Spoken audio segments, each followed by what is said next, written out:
Welcome to the Rethink Leadership podcast with me, Jeremy Blaine. I interview leaders, experts and business professionals from around the world who are bringing leadership principles and know-how into the digitally driven 21st century workplace, with focus firmly on the how-to rather than the what. Each episode is in aid of a charity chosen by my guests, and since 2020, we've made donations to over 80 global and local causes. Welcome to the Rethink Leadership podcast with my guest Amar Dhall, who is a psychotherapist and leadership researcher focused on what happens inside people when the pressure is on. He works at the intersection of leadership, psychology, trauma-informed practice and nervous system science, helping executives and leadership teams stay coherent in high-stakes moments. Amar is the founder of the Neuro-Somatic Leadership, a framework that treats leadership development as training state under load, so clarity, judgment and relational capacity remain available when it most matters. We discuss what happens when the pressure is on, how it affects us as leaders, and the consequences of both being able to handle pressure and for those who cannot. How that impacts themselves, how that impacts others, with examples and tips for leaders to better handle stress and lead with confidence through tough times with others. This episode is in aid of Save the Children International, to which we've made a donation as a thank you to Amar for joining us. Amar, thank you very much for joining me. Please introduce yourself and how you support leaders everywhere. Thank you, Jeremy. It's a pleasure to meet you, and thank you for having me on this podcast. To introduce myself, I am passionate about supporting powerful people to be good humans, and how I do that is by taking leaders on a journey of integrating body and mind, and doing that in a way that produces what I would call psychological maturity, and leading from that place and being well equipped to handle the power that comes with what it is to be good at what you do. Great, I love that. So powerful people to be good humans. So you've clearly got we live in the world today and how it is. What do you see about our leadership around the world at political level at the moment, and what would happen if that changed? Well, I think let's say it's wildly variable. And I think, if that changed, I guess change it's unstoppable, right? The idea that change is the only constant. What I would like to see is, more maturity. I think that we have leaders who pursue power and interpret a kind of biological determinism, right? The strongest, the fastest are the best. And where that completely falls down is how to get the best out of everyone, which is what we need if we're going to face complex problems as they emerge, such as those that you spoke about in your book around technology and AI and where the whole world is going. I think we need everyone to be able to contribute to the solution. And that would be the way that I would like to see leaders change. Yeah, the world might be a better place, right? So, without getting into politics, I think we better avoid that right now. Let's get into leadership. And you talk about nervous system dysregulation. You talk about the micro signals that we're all kind of dealing with every day. So I'm interested to know how you identify those, particularly in ourselves as leaders, and then in our team members, before that leads to poor decision making, conflict, etc. And can you give us some examples of that? Absolutely. So I love the question. And what, my truth is to this is that we're such a long way away from talking in terms of micro signals. I think we really need to learn the macro signals first. And what you spoke about, where you attune with yourself first, and with an understanding of that, it becomes possible to attune with others. And to make that less abstruse, 80% of the nerve fibers on the vagus nerve, which is the longest nerve in the human body that goes really from the brainstem and all the way, snakes its way through the torso, 80% of those nerve fibers are afferent, which means they take signals from the body to the brain. So the process of learning to interpret signals is about learning to attune with the body as an antenna. And this is a really learnable skill. I'll just say one little piece on this, and then which is that there was a 2021 study by Cambridge University around interoception, which is what we're talking about. So being able to sense what's happening in the body, and our nervous systems do automatically in mammals sync up with one another. So this will be what happen whenever people come together, or why people feel good when they get with their favorite animal and they can give it a hug when they're upset. Uh, is that there is a physiological aspect to this, and converse is true. So that study by Cambridge University looked at interoceptive awareness, so which is really significantly determined by this vagus nerve, as I said, 80% of the fibers which point to the brain. And what they found, they looked at share traders, and because that's high pressure, big consequences, and they found a proportional relationship between longevity and profitability in that discipline.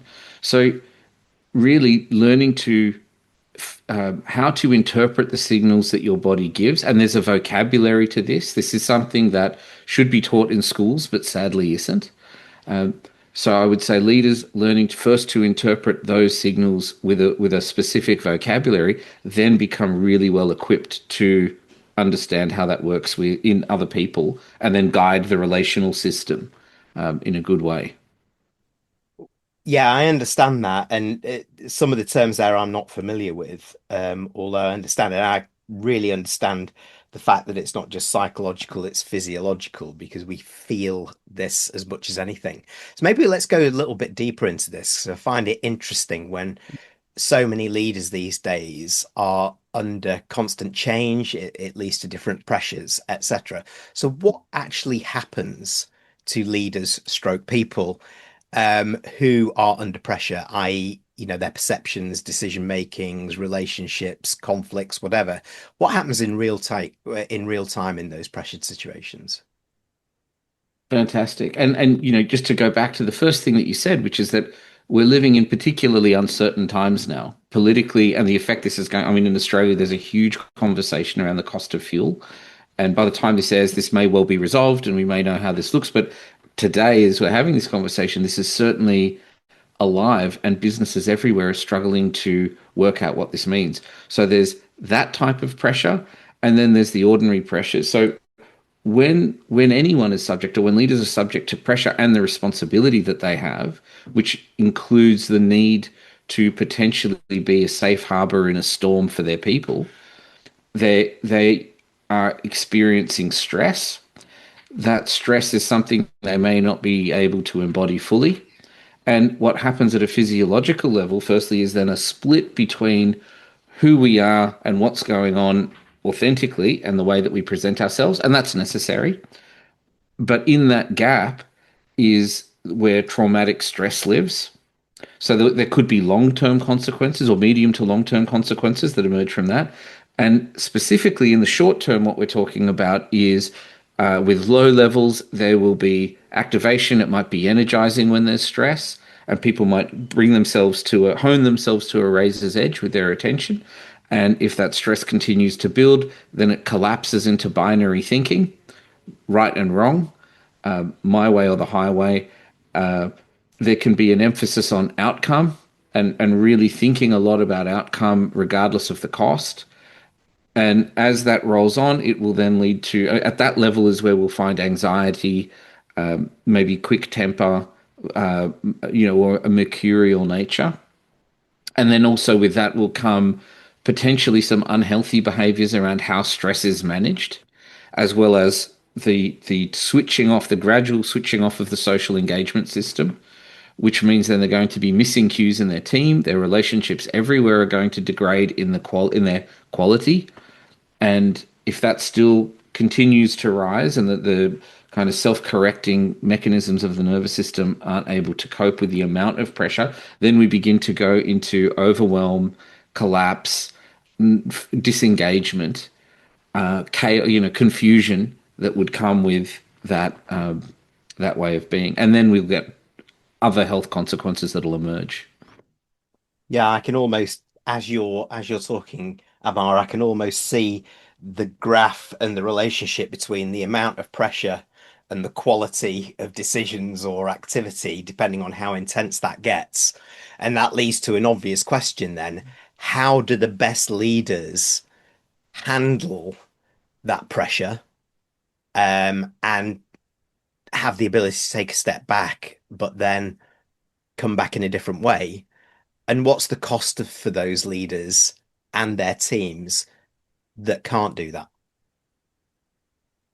Okay, great question. So one of the areas that I'm really interested in is, flow and burnout, because they're really two sides of the one coin. So leaders who know how to handle stress well, I would frame stress or as being really well analogized, or our ability to cope with stress as metabolic, in the sense that we metabolize our experience, and this is a quintessentially human thing to do.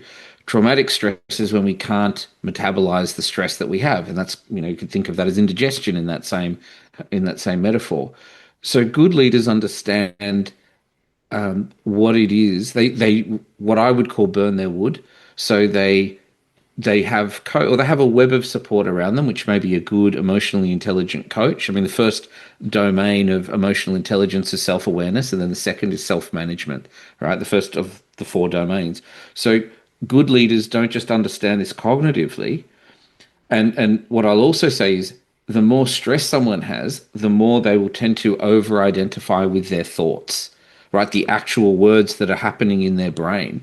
So the if you think of stress and the embodiment of stress, like to be analogized to our body being water and the amount of stress being salt, right? And so if someone really lives in their head, then the volume of water they have is like a cup, and they're going to have, if you put 3 or 4 tablespoons of salt, they won't dissolve.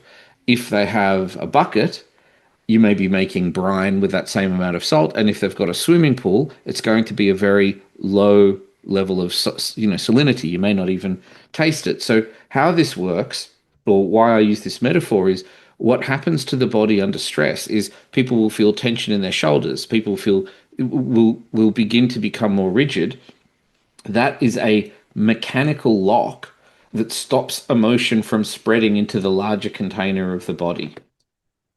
So, one thing that leaders are going to do that systemically approach this is learn how to embody emotion and how to allow it to have a big container. Um, that's potentially a little that's a longer project. At a really simple level, what they do is they become recovery experts and understand that to live in a high stress environment, the equally important other side is, how do I put energy into myself? And so one CEO I work with, his ideal prescription is to go surfing for 3 hours per week. And that is literally a way. It's not just me saying go and have a good time. That is his highest flow activity. It's how he connects with himself. It's how he gets to experience his body. It's how he gets to use his body, and it actually performs a really important physiological function. So whatever it is that puts energy in, learning how to embody emotion, and doing something that engages your highest flow pastime, whatever that is. All of those would be useful. So people who learn that are really good. Do you want to pause there so we can talk about that, or do you want to talk about the people who don't learn that? Okay, I can. So I also think we could say now that people say traumatize people, and I think we could equally say happy people support happiness, or fulfilled people support fulfillment. And so I think the leaders that treat themselves as holistic beings are going to be able to create a more holistic team. I think the people who don't do this work, what I see is they become reactive. They will be pessimistic. They will be resistant to change. They will be rigid. Like, again, if we think of our consciousness, or the way that we approach things, as an animal, it's like the difference between a panther moving across uneven terrain, or someone on stilts having a crack at it. And so that rigidity, I think, is really what we're looking at. And then the other things that we talked about, being short-tempered, being inflexible, my way or the highway, and then from there, other coping mechanisms might come in, and that this then will affect culture as well.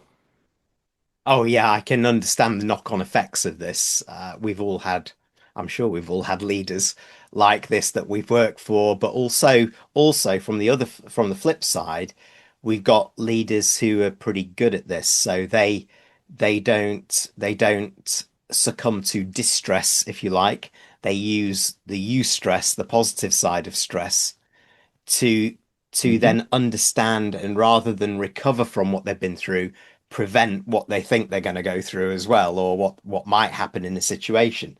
So of the best leaders that you've worked with, Amar, what are the traits that they display that maybe others don't, where they can control the stress for themselves and for others, so actually it can be much more focused on getting through that more successfully?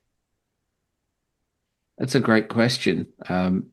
So I'd say some of the things that they do, many of them are an orientation. So one is they are open to always seeing what is their part in a situation. They don't externalize responsibility.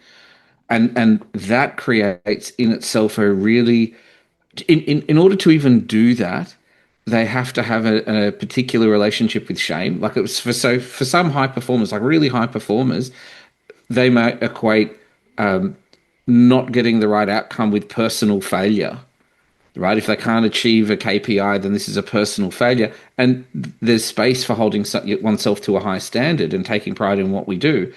But when that's unhealthy, and so what I'm getting at is the very essence of what motivates them to be what they are. I think that is something that they really examine quite deeply.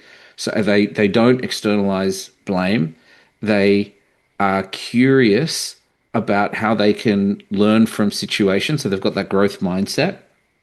Um, and I think also they humanize themselves and one another in a way, or everyone in a way that isn't unprofessional, and know how to work and hold with the whole human being. Yeah, and that link to leaving your ego at the door for some leaders, which is quite hard to do, is is where you start on that path of learning, because you realize, you know what, I don't know all the answers. I need to embrace that. I need to demonstrate for others that there's some unknowns here, and demonstrate that human side. In the era that we're in right now, the human touch, I would have to concur with you, is one of the most important traits. How do the best leaders impact their people in this way, Amar? That's a great question. You said something so interesting. I just want to go back to it, where you talked about leaving their ego at the door. Hmm. And I would love to reframe that, or maybe just Yeah. tweak that and play with that a little, because I think the idea, like one of the things that I hear most commonly when I work with leaders, or they grow with me and I coach them and train them, or their organizations, is they say that they feel treated like a human being rather than a cog in a machine. Now, why this relates to the ego is I think that if we look at people who are now in senior positions of leadership, they're going to be, we're kind of looking at Gen X's time to step into these roles, right? So there's a there's an age component to this. So let's say around about mid 40s to mid 50s and maybe a little bit older, but this is now where people are in positions of senior leadership. So in the lineage of thinking that I have, there's a really natural part of life, which is the first part of life is to build your ego, to be shaped in response to the influences you had, your parents, school, your job, your workplace. And then there's the middle passage, which is where many of the leaders are now in. And they have a T junction. They can either double down and continue to build their ego, or they begin to de-identify with their ego. And so because we need an ego, we need, and I think ego isn't a dirty word, but when I'm narcissistic, when I'm controlling, like I think if leaders get addicted to power, and this goes back to what you said earlier about the current political landscape in which we inhabit, when there's a detachment from the way I wield that power and I want more power, then that is an ego running amok. But the alternative is to de-identify with it, which is a process. This is what I would call psychological maturity for people who would be at that stage of life. And when that happens, they get to reintegrate this work persona that's, gotten them to be in a position of leadership. So it works and what they do works and they're technically, good enough to be here or at this altitude. And by a re-examination of what it is to be human at this stage of life then translates into the way that they lead. So I just felt that it's such an important point because the and it deserved a little bit more airtime because I think the idea that with a good leader is humble, not weak. And humility is something that's cultivated. It doesn't magically fall out of the sky. And it's more than lip service. Like true, to be full, to be power filled and be able to serve from that place genuinely is the kind of human that creates teams that are tremendously loyal and do great things. So I just felt that I wanted to give a little bit more because it was just such a great point that you raised.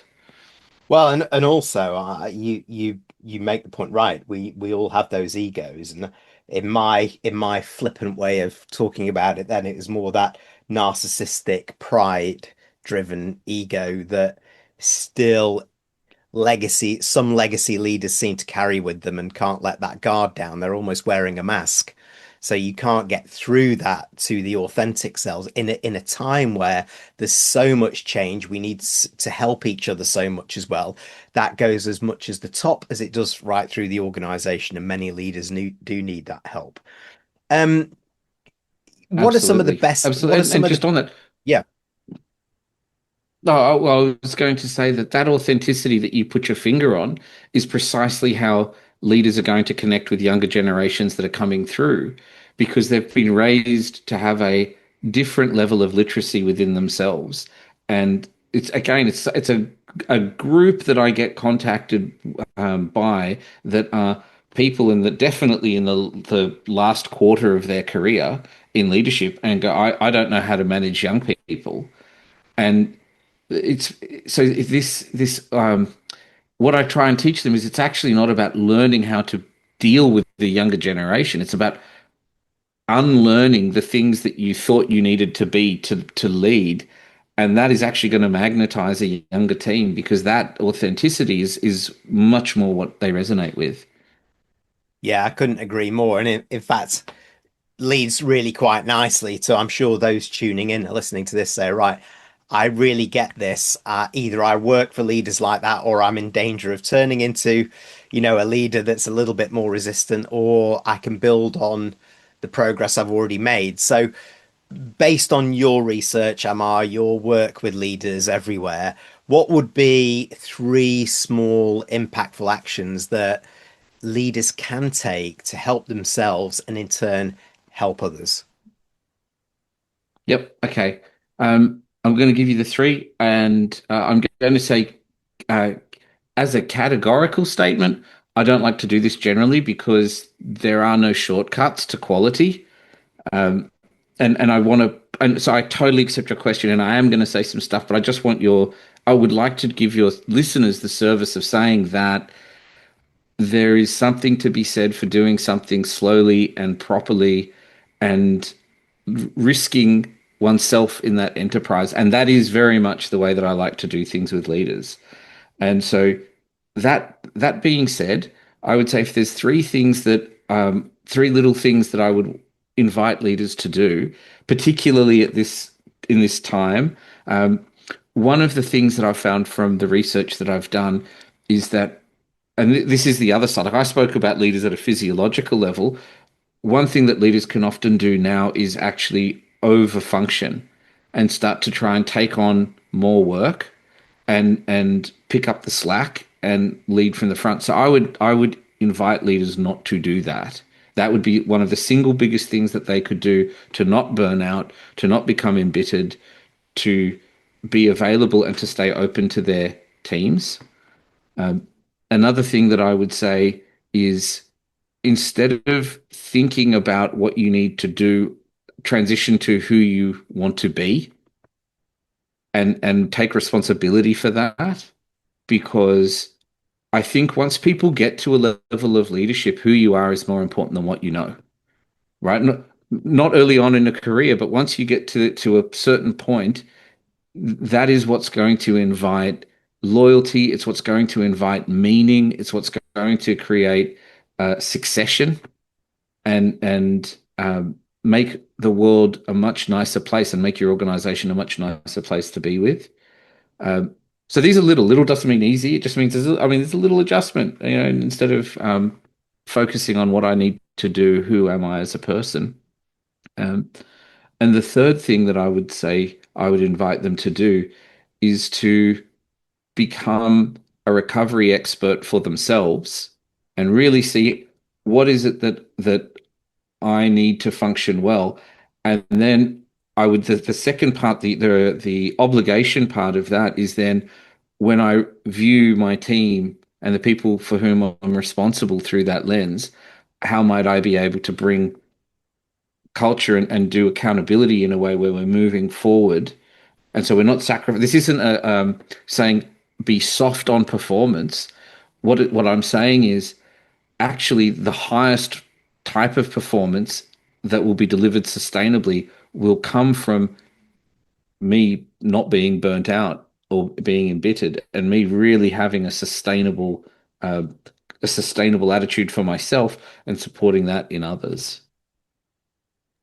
Well, I'm beginning to understand exactly what you said. This is not just about three small actions. This goes right back to the fact that sometimes we've just got to slow down, be prepared to learn more, recover, and then speed up, maybe bringing others along with us. And because I completely agree with the adage there, who you are, it's about who you are, not about what you know. As you are more experienced leaders, I understand that myself as a leader, but I work with leaders who don't get that. And the the the the perceptions are can it just so different on both sides of those spectrums. And it's just it amazes me sometimes that some leaders can't see this. How do you shift mindset in this way, Amar, for leaders say, you know what, you're right, I've really got to think about this in a bit more detail. Well, I think this is a process, right? And that's then we're getting into the work in a really um, I think this is a path made by walking, and it comes back to what we were saying earlier, right? The question isn't or it's the pivot from climbing mountains, which is what got me to become a leader, is my ability as a mountain climber to reach an altitude, and then to be a good leader is what is it to live at altitude?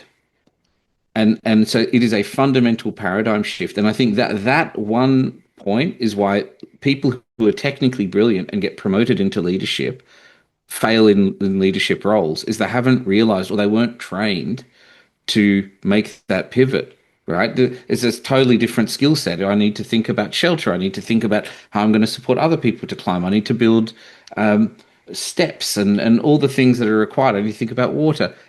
Well, if I'm a mountain climber, I've got everything on my back, and my job is to simply climb as high as possible.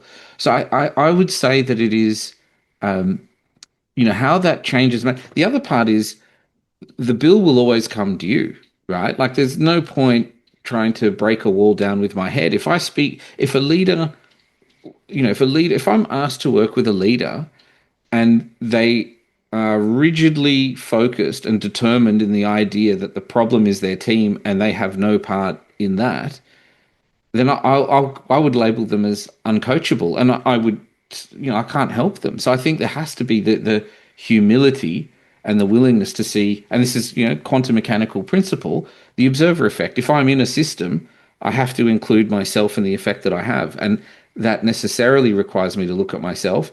And then I'd invite them to read something like anything, because the data really supports what we're saying. There isn't really much data to support them doing business as usual. So I'd say listen to a podcast or read a book and look at the status of your own relationships, because if you do this, if you function like this here, it's unlikely that you're going to be really fulfilled and flying and all the other parts of your life. So, I think the bill will come to you. I think inevitably people are going to find their way to your podcast and the kinds of people you get on and the kinds of ideas you espouse, because that's where the data is. Yeah, it's where the data is. It's people like you, Amar, who come on here. You've got your feet firmly on the ground as well. So it's all very well for leaders to have their eyes to the sky and be looking ahead. But if you can't connect in the present, feel what's happening within the organization and feel your people as much as yourself in ways that you're describing, then it's going to be a much more difficult journey to, as you say, live at that altitude in the same way that you might have done even just 5 years ago. You need to adapt and change and move forward. Well, if those listening are anything like me, they've got a full page or so of notes which I've learned from. So, Amar, for those of you out there wanting more, how do they find out more about how you can help and connect with you to continue the discussion? Fantastic. Thank you. Through LinkedIn or through my website, which is amardhall.com. And there they can learn. I've got a 6-month training that I do with leaders that are all over the world, and we can have a chat. Fantastic. Well, look, I've really enjoyed the discussion. Lots of things that I think I will be referring back to when I'm talking to some of the leaders that I work with as well, which I've starred and underlined on mine. And I'd just like to say thank you, Amar, for joining me. Thank you, Jeremy. It's been a real pleasure to get to spend some time with you and talk about what are really important ideas, right? Like, this is how we maybe make the world a bit better. So thank you. Thanks for tuning in to the Rethink Leadership podcast with me, Jeremy Blaine. Please like, comment and support us on your favourite platform, and subscribe to our YouTube channel where you can watch as well as listen to each episode.